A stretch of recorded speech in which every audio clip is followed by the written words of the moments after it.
നിങ്ങളുടെ ഇഷ്ട പരമ്പരകൾ എക്സ്ക്ലൂസീവായി സൺ നെക്സ്റ്റ് ആപ്പിലൂടെ തികച്ചും ഫ്രീ ആയി ഇപ്പോഴേ ആപ്പ് ഡൗൺലോഡ് ചെയ്യൂ. ചിലപ്പോ പോയെന്ന് കരുതുന്ന ആത്മാക്കൾക്ക് തിരിച്ചു വരാനും പറ്റുമല്ലോ. കള്ളൻ ഹരീന്ദ്രൻ ചിതവരെ എത്തിയതല്ലേ, എന്നിട്ട് ജീവനോടെ തിരിച്ചെത്തിയില്ലേ? അതുപോലെ മരണത്തെ തോൽപ്പിച്ച് ശ്രീകുട്ടി തിരിച്ചെത്തുമെന്നുള്ളതിന് എന്താ സംശയം? ശ്രീകുട്ടി തിരിച്ചെത്തുവോ? 300 വർഷം മുമ്പ് മരിച്ചവരാ നമ്മള്. മോക്ഷം കിട്ടാതെ അലയുന്ന നമ്മൾക്ക് ഒരുപാട് സങ്കടങ്ങളുണ്ട്. പക്ഷേ നമ്മളെ ഈ അവസ്ഥയിൽ കൊണ്ടു നടക്കുന്ന കൊടുങ്ങല്ലൂരമ്മയ്ക്ക് നമ്മളെ കൊണ്ടൊരു ലക്ഷ്യമുണ്ടാവും.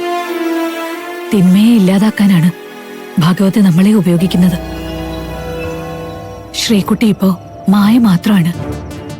പക്ഷേ അത് അല്ലാന്നുള്ള തോന്നല് നിലനിർത്താൻ ഉണ്ണിമായ അയക്കുന്നുണ്ടെങ്കില് ചിലപ്പോ ശ്രീകുട്ടിക്കൊരു പുനർജന്മം ഉണ്ടെന്ന് തന്നെയാണ്. ശ്രീകുട്ടിക്ക് അങ്ങനെ പുനർജന്മം ഉണ്ടെങ്കിൽ എല്ലാരും സന്തോഷിക്കും. അങ്ങനെയാണെങ്കിൽ ഞാൻ ഇനിയും ആ അമ്മയുടെ അടുത്ത് പോവാം. ആ അമ്മ വിശ്വസിച്ചോട്ടെ, കാത്തിരുന്നോട്ടെ. കുട്ടി മനസ്സിലാഗ്രഹിക്കുന്നത് പോലെ എല്ലാം നടക്കും. നന്മയുള്ളവർക്കും ദൈവം കണ്ണീര് കൊടുക്കും. പക്ഷേ അതിന്റെ ദൈർഘ്യം കുറവായിരിക്കും.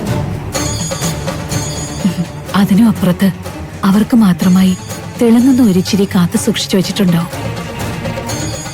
ആ കുടുംബത്തിന് തിരിച്ചു കിട്ടാനുള്ള തിളക്കം ശ്രീകുട്ടിയ. അത് ഭഗവതി കൊടുക്കാതിരിക്കില്ല.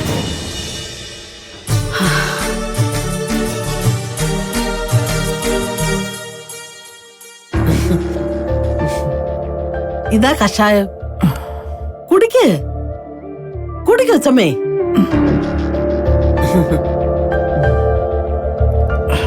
ദാണ്ട് കുറച്ചോളം ഉണ്ട്, കുടിക്ക് കുടിക്ക്. മൊത്തം കുടിച്ചെങ്കിലല്ലേ അസുഖം പോകത്തോളോ.